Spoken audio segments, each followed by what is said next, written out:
Good morning guys! So may pa-breakfast si Mayor. Mushrooms, egg, potato scones. Mukha, no? Ito talaga yung mukha ng mga panggising. Organic face. Thank you! And then, my coffee. And then after this, I'm gonna have a wash. Because we're going to pick up Kira. We're going to Brighton again. Si Dave nag-sausage. I don't eat sausage. I don't eat pork. I used to eat pork, but not anymore. So tapos na kaming nag-breakfast. Hindi ko naubos kasi hindi talaga ako kumakain masyado ng breakfast. Nag-breakfast pa. Iba nung una talaga. Sobrang marami pa. So maghugas muna tayo. Hugasan. Si Kira mamaya pa daw. Mamaya pa siyang mga 1. Susunduin namin ang mga 1. Oh, Dave, maybe we can go about 12. And then we can go to Marina. Mayukuli Asda. Because they have a kids section. So yeah, so tumawag sila. Sabi ng sister-in-law ko. 1 pa daw sila nandun sa Brighton. Kasi pupunta kasi sila sa friend niya pa. Sa Brighton kasi yung friend nila. Pupunta siya doon. Tapos doon na lang din kami magkikita. So hugas. Ako maghugas kasi si Liv yung nagluto. Nandun si Liv sa sala, nanood ng football. Anong oras pa ba? 9:12 pa lang ng umaga. Maaga pala. May work ako bukas at saka sa Tuesday at yun lang. Kasi nag-holiday ako sa isa kong work. Kasi walang pasok si Liv, so nakisabay din ako. So, hindi ko na yan na-end yung vlog kagabi kasi napagod na ako kasi naantok na ako. And after namin manood nung bonfire, yun lang. Sumuwi na kami.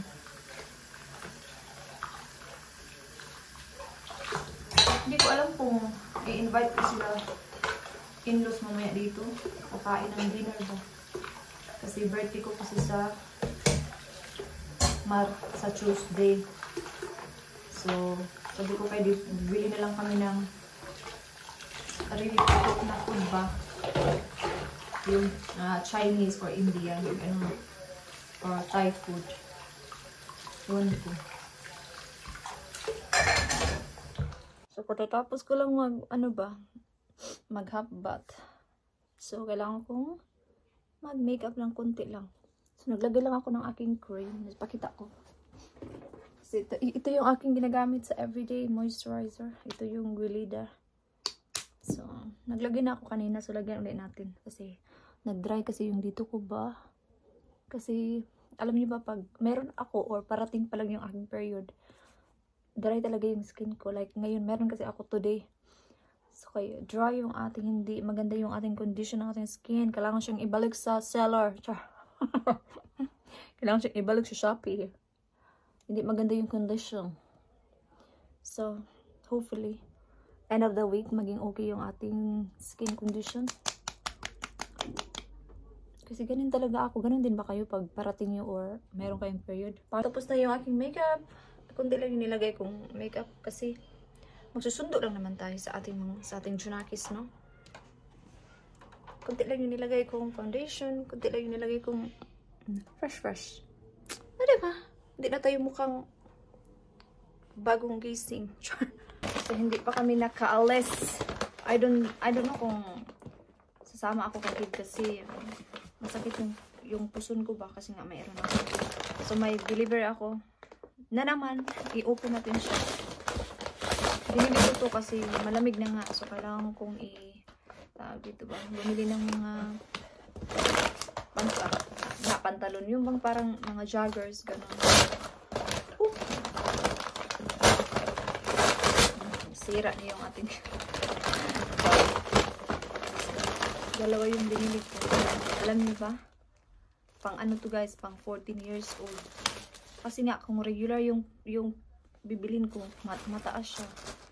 So, ito na lang pang 14 years old. Ito oh. Tingnan nyo, mahaba pang 14 years old na to. You know, pang ano yung height natin guys, pang daycare. Try natin yung isa. So, nag-try lang kasi akong bumili ng dalawang kulay. Tapos kung magustuhan ko, bibili ako ng iba. So, ito siya. Try natin. Kakain muna ako. Mamaya ko na siya i-try. So, kakain muna ako kasi nagutom na talaga ako. Anong oras na ba? 12:30 na. Parang ganun. So, kain muna ako tapos i-try ko siya. Nandito pa rin ako sa bahay kasi hindi ako sumama kay Dave guys. Kasi masakit talaga yung puson ko. So sabi ko siya na lang. Sabi niya din siya na lang daw anyway. And then, anong oras na ba? 4:35 lang ng hapon. Siguro mga 5:30 ako magluluto ng dinner. Magluluto lang ako ng mashed potato. I mean, ready na yung mashed potato anyway.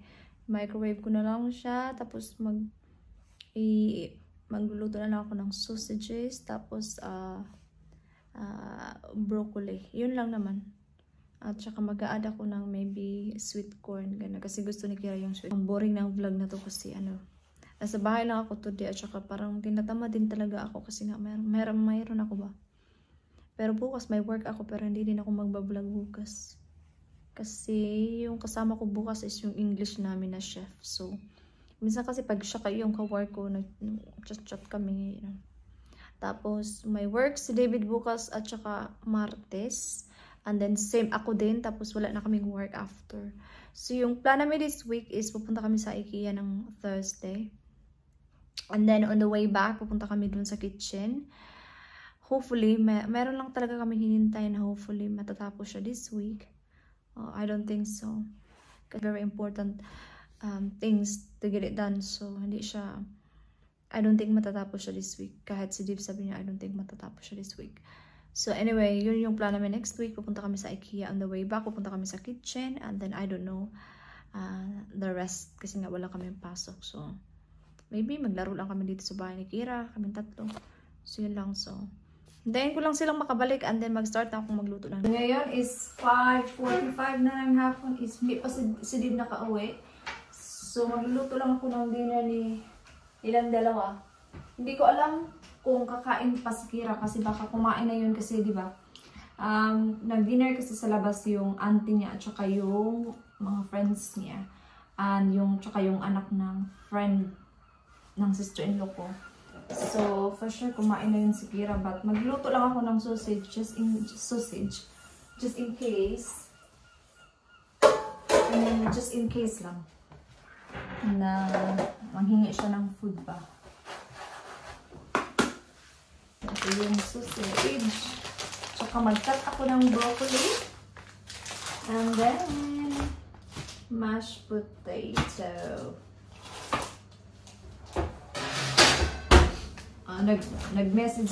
May nag-message na akin ba yung friend ng, mama ng best friend ni Kira sa school.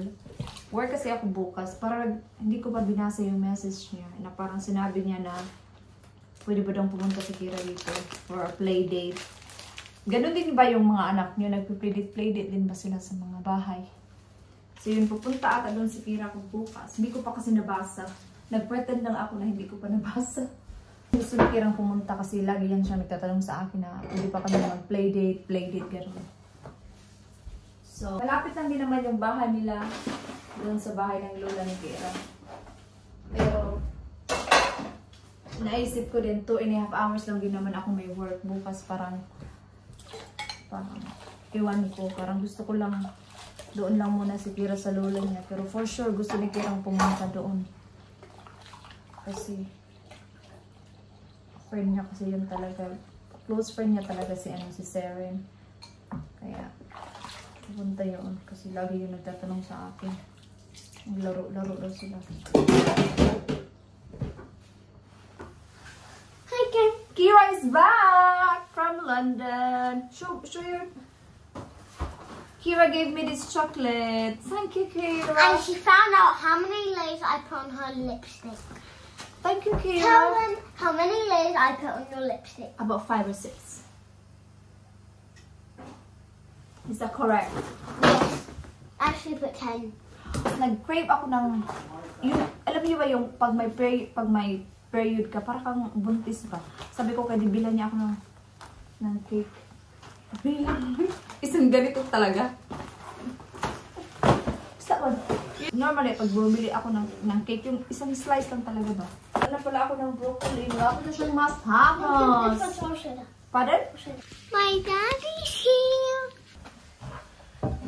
Here is gonna to Broccoli. yung food ni Kira.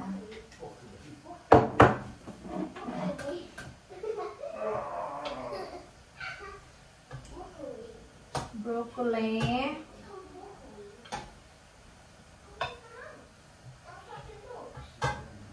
Ako, I'm not hungry.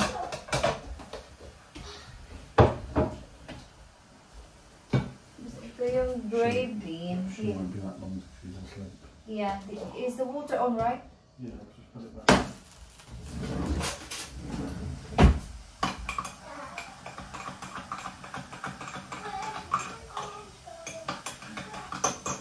Tapos, lagyan natin yung gravy.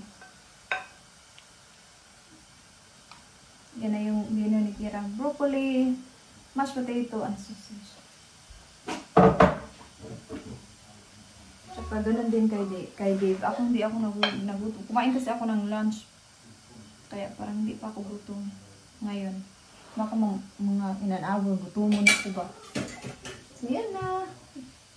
Dinner's ready! Dinner's ready! Hugasan ko muna itong mga nilutuan para wala na mga hugasan. Where's her water bottle that I brought in? I don't know. Oh, no, Oh. I know where it is. I know where it is.